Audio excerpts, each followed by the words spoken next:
Welcome to the channel, Hayward here. This video is going to be about the Neewer Z2 Pro flash, a flash I wish I had known about sooner as a viable alternative to Godox. In this particular video, I'm going to go over the flash itself, its function, etc. I'm going to do an unboxing. I'm going to actually use it, go through how it works and what it does. However, there's going to be a follow-on video to this one where I will expand on using flash. So what you have here is a tutorial based on this flash that goes beyond just this flash. It's about how to use flash in general.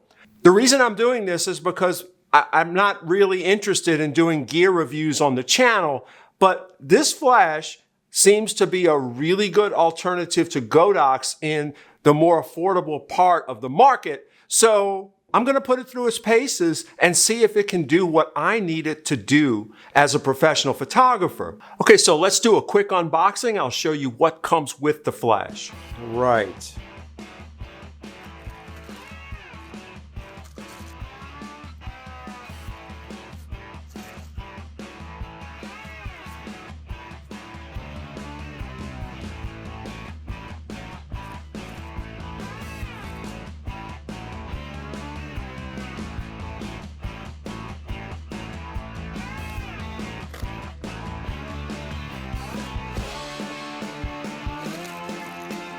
Stand.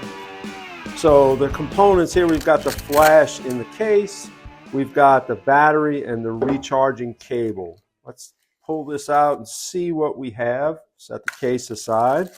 First impressions, it feels like a good flash in terms of how it feels like compared to a Godox or a Canon.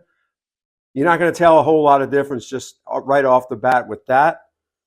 Let's get this off of here. We're going to put the battery in and power it up. Okay, right now I'm just going to power it on, give you a quick first impression. Not going to go into a whole lot of detail. So to power it on, you just hold this button down for a couple of seconds. There's your main menu. You've got all your functionality there. Really, I like it. First impression, very bright, easy to read. I'm indoors, but you know, this is interesting. There's a switch here for manual and TTL. Manual, TTL, and there's also a mode switch that cycles through all the modes that it does. More than just manual and TTL, but I like this. This is really nice where you've got just that switch. So just go around the menu a little bit. This is your power, right? Big, nice display to show your power level. Battery here, basic stuff. That's all I'm going to do in the unboxing here. Let's get to actually using it and talking about what it can do and how it works. If you're like me, you hate reading instruction manuals, and if you're like me also, you like gear that's real intuitive to use. So that's exactly what I'm going to do here. I'm going to put the flash on the camera and start using it, never having looked at the book. All right, so I'm going to start with the basic ETTL setup. Just put the flash on the camera and let it think. We're going to do it direct where the flash goes straight at the target. You've seen our target from other videos. I'm also going to do bounce from this white. It's about 8 feet to the left of the flash. Everything's close enough to where the distances really shouldn't matter. Okay, here we go. Let's turn the flash on. You hold this button down for 2 seconds. Flash comes on. I'm going to use the ETTL manual switch. We're in ETTL right now. Okay, so I am using manual exposure, and I'm doing this as I would do it if I were on a job where I'm about to stop down in the ambient light, and I'm going to let the flash fill it in. Now, this is a white on white target, so I'm expecting its first attempt to look pretty ugly because it's going to average the white and the almost black to form gray. So I'm expecting it to overexpose. Let's take a shot and see what we get. Yep, as expected, it's overexposed. So let's now crank it down a little bit. I'm betting about a stop is going to work for compensation. So what we're doing is we're just using the dial. It's a very intuitive system. We're just using the dial to crank down the exposure compensation by 1 stop. Tell the flash whatever you think is the right exposure, take 1 stop off. So let's try that. Okay, we've got detail in there. I'm not sure if you can see it in the video, but let's look at the, yeah, you see we're not really too bad here on the right side. So that's really not a bad exposure. To be honest, shooting direct flash like this, you're not going to get a whole lot better. It's a mug shot, right? Okay, so if I were on a job with this situation direct like this, my first instinct would be to use bounce. And I want to tell you right now, I haven't cracked the book on this flash. I took it out, put it on the camera, so I'm finding that the flash is fairly intuitive. So it has a pretty quick go to sleep time. I'm sure that can be changed. So what I'm going to do is I'm just going to turn the head and aim it towards the white. So what's going to happen is it's going to bounce off the white and then illuminate the face. Now I'm going to take the compensation. Whoops, let me go back where we were. Okay, I'm going to take the compensation off. I'm going to put it at 0 and see how it does the bounce on the subject. So let's go ahead and shoot this and see what we get. Okay, now it's under in my estimation. So when you look at the image, and I'm sure this, yeah, we're under here. So, okay, that's fine. I don't necessarily expect ETTL to get a perfect exposure.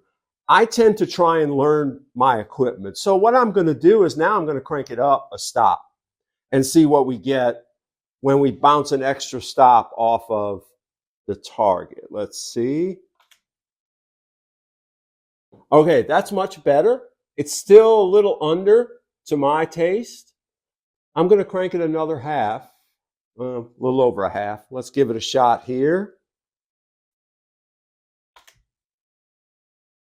Okay, considering it's white on black, that's really not bad in terms of exposure. This is kind of a torture test, okay? This is not really a real world test here with multiple tones. We got black and white. So to see a decent image here, which you do, I don't know if it shows on the video, but there is some detail in the black and the white has tonality. So I'd call that a right exposure. Now, I want to emphasize this. I am in manual. I am not in AV. I do not like to chase two automatics where the camera is trying to find an exposure and the flash is. I don't like to work that way. I think it leads to unpredictable results. So I've set a baseline with the camera and let the flash do what it says it's doing, compensating. Okay, here we go. I have moved the flash off the camera onto a tripod. I'm going to do off-camera flash with this. I'm going to go through this really quick because it's very simple to follow how to do this in the instructions. So you push this to get into the mode. This decides whether you want to be a receiver or a transmitter. We're going to be a receiver in this case. So to do wireless flash, you have to have a matched group and channel with your transmitter. So right now I'm on channel 13, group A. I don't really care about the group. I'll show you how to change the channel. Whoops. Hold this down. It comes to this menu and you've got channel here. There's a bunch of other settings. There's one here that I want to talk about, receive compatibility. That allows you to use the Godox transmitter system, which I am using. So let's get out of this. We should be ready to test this now. Okay, I have my Godox compatible transmitter on the camera. We are in ETTL, 0 compensation. The flash is over here, aimed directly at the target. So the camera and the transmitter are telling the flash how to expose. Let's check out how it does with ETTL with a Godox transmitter on a Canon camera. Here we go. Okay, that's not a bad exposure. That's why I love off-camera flash. Okay, not bad for completely black and white. As I was saying before, this is sort of a torture test, black and white. And when we've moved the flash off the camera and using this transmitter, I think we've got a little bit better exposure. I'm not saying whether that's the flash or the transmitter or the camera or the system or anything. I'm just observing everything working together. I took it out of the box and I'm using it. So let's up the exposure compensation by almost a stop, see what we get. Okay, so when I flip back and forth between these images, I'm not seeing a whole lot of difference. So let me crank this up a lot. Let's go 3 stops and see what happens. Okay, yep, there we go. All right, now we've got compensation. Let me crank it back down a little bit. Stop in a third. Let's try that.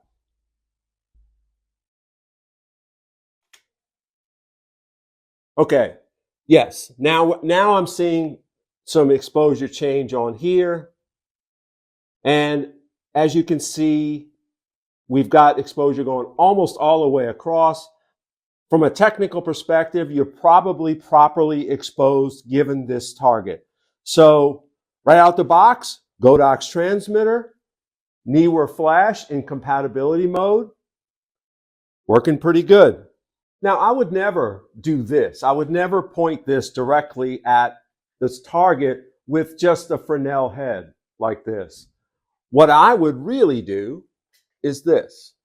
I would point it at this big white reflector here, and that would give a much larger light source.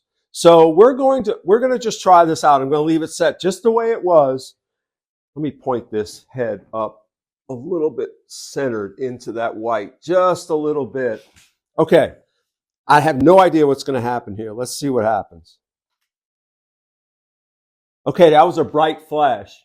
Now, the angle, I don't love the angle because it's strictly sideways. It's just completely sideways. It really should be at a 45. But I can see, I don't know if you can on the video, the background is considerably more illuminated because the light source is now bigger.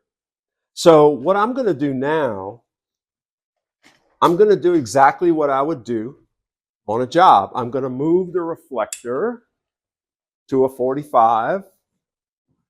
Okay, so let me back up here so you can see. So the reflector is now at a 45-degree angle to the target. Let me bounce the flash. So I'm bouncing the flash into the white. I am running ETTL. I'm not checking anything. I'm making this thing work. Okay, that is not bad. Now, because it's on a 45, you can see that it's slightly overexposed. Let's take the compensation down now to maybe a little, not quite a stop. Let's see what we get. Okay, that's darn good. That is darn good. You've got the flash working into a reflector via a Godox trigger on a Canon camera in ETTL. So right out the box, nothing special. It's just doing what it's supposed to do, which if ETTL doesn't, I'll never use it. If ETTL works that easily, manual is going to be even easier if you know your flash exposure, right? So on here, we just changed to manual. We're in manual mode here. Now, that did change the flash to manual. I didn't expect that. So that's kind of why I'm doing this video this way. I just wanted to throw all these pieces together and see what happens. So, okay, I have no idea if this flash exposure is anything appropriate. Hey, that's not bad. It's at a 16th. So in manual mode, I can just crank it all to heck now and really just blow it out. Yeah, you see, we're at a quarter, we're blown out. At a 16th, we were about right. So, yeah. So obviously, if ETTL works easily, manual is going to work just as easy. You just have to know the exposure. But I'm going to be honest with you. When you can just do this, move it to ETTL, move this to ETTL, and get an exposure that's pretty darn close right out the box. Yeah, I like that, especially if you're learning Flash. It's a great safety net if you're learning Flash to have a Flash that works that easily. Okay, so talking about learning Flash, I'm going to point out one more feature on this Flash that if you're just getting started, this could be a big help, and that is this, clicking modeling light. So modeling light, when you see it's highlighted, that means you can adjust it from the adjustment knob. Now, this is the intensity. So as I'm turning this, you actually have light coming out from the flash head. So why am I pointing this out? Because if you're learning to be able to see the light pattern on your subject is invaluable, right? That's a very invaluable thing to be able to do. So I've got it off now.